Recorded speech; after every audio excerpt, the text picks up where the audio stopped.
Bonjour à toutes et à tous, bienvenue sur votre chaîne d'information régionale, c'est Grand Littoral TV en ce mardi 22 janvier. On démarre bien sûr par vos prévisions météo. Avec de la neige donc par endroit quelques centimètres tôt ce matin, la perturbation qui se décale vers l'est et le centre de la région.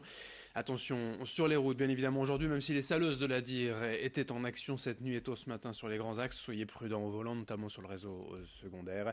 Et du côté des températures relevées, et tôt ce matin, 0 degré à Dunkerque et à Boulogne. Cet après-midi, comptez 6 degrés pour les maximales à Calais. Au Touquet, 5 degrés à Dunkerque, 4 à Saint-Omer. Le retour du soleil tout de même est attendu dans la journée avec de belles éclaircies.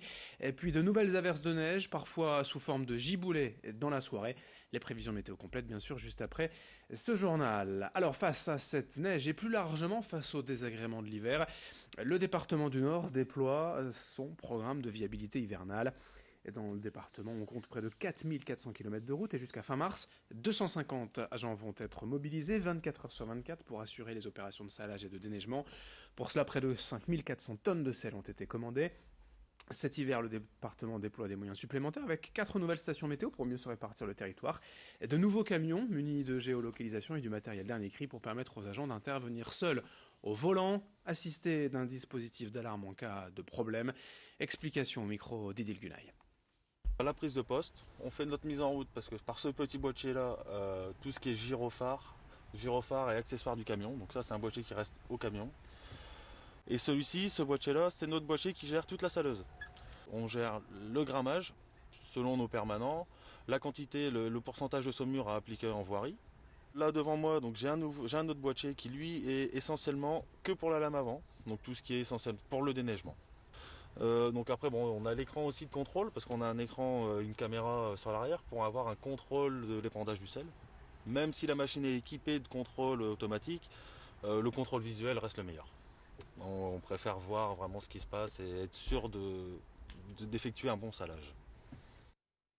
Alors face à cet épisode de neige, aujourd'hui restez bien évidemment avec nous, on continuera d'en parler dans nos prochaines éditions et avec les prévisions météo juste après ce journal. L'actualité aussi depuis une semaine, c'est la mise en œuvre du grand débat national jusqu'au 15 mars. Tous ceux qui le souhaitent peuvent déclarer et organiser une réunion citoyenne. La préfecture peut même fournir des animateurs si besoin. Bien évidemment, chacun de ces débats devra faire l'objet d'un compte-rendu pour une synthèse globale fin mars rendue au gouvernement. Pour l'instant, une petite dizaine de réunions ont été recensées dans la région selon la préfecture, mais ce n'est que le début, tout reste à faire. Pour organiser un débat, rendez-vous sur le site internet dédié, granddébat.fr. On écoute les explications du préfet de région Michel Lalande au micro de Xavier Silly. J'espère une participation ambitieuse, c'est-à-dire une participation nombreuse et une participation en résonance avec les valeurs de ce département. Voilà ce que j'attends. Et que la raison l'emporte sur la passion qui malheureusement a été un peu trop présente ces derniers temps dans l'espace public avec son cortège de violences parfaitement inutiles.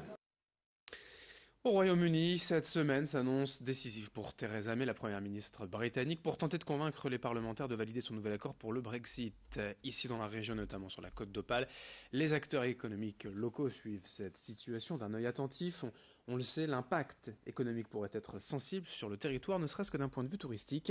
Les professionnels attendent la date fatidique du 31 mars avec une certaine appréhension, sans savoir vraiment ce qui les attend dans les prochains mois.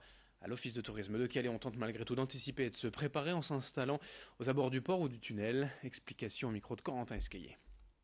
Difficile de prévoir, difficile d'anticiper. Je crois que tout le monde est un peu dans l'expectative des prochains mois.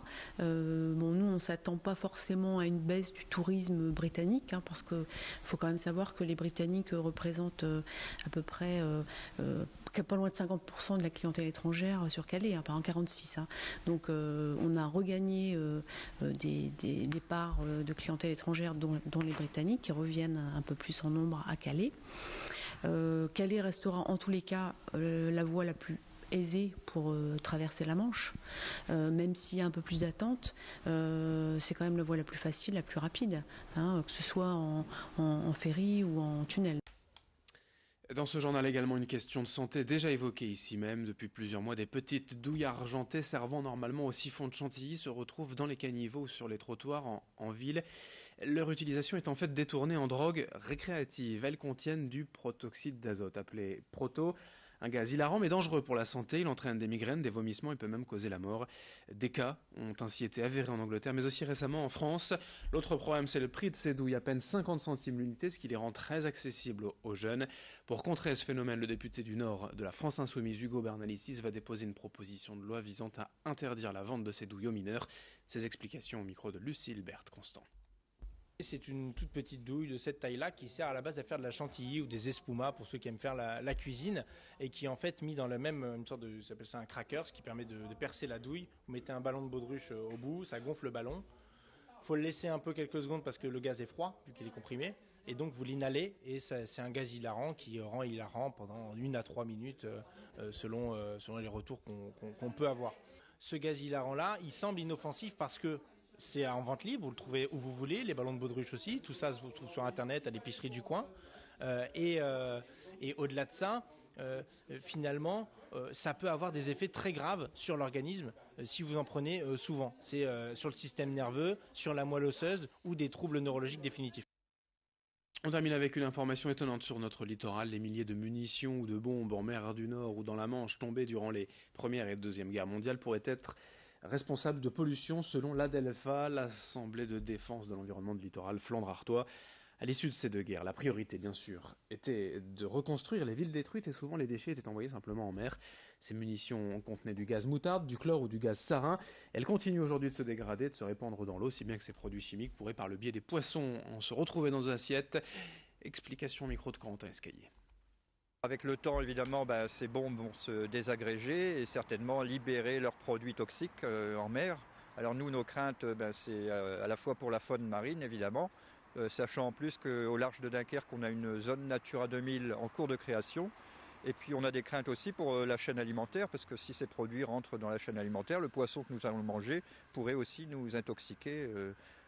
On ne sait pas ce que peut donner ces produits. Alors on nous dira que c'est peut-être des faibles doses, qu'il faudrait manger des quantités phénoménales de poissons un peu tous les jours, mais tout de même, ça présente un risque. Ces produits-là ne devraient pas être en mer, n'ont rien à y faire, et voilà, ça nous inquiète quand même beaucoup. Fin de ce journal sur Grand Littoral TV, à suivre vos prévisions météo et un prochain journal dès le prochain quart d'heure. Bonne journée à toutes et à tous.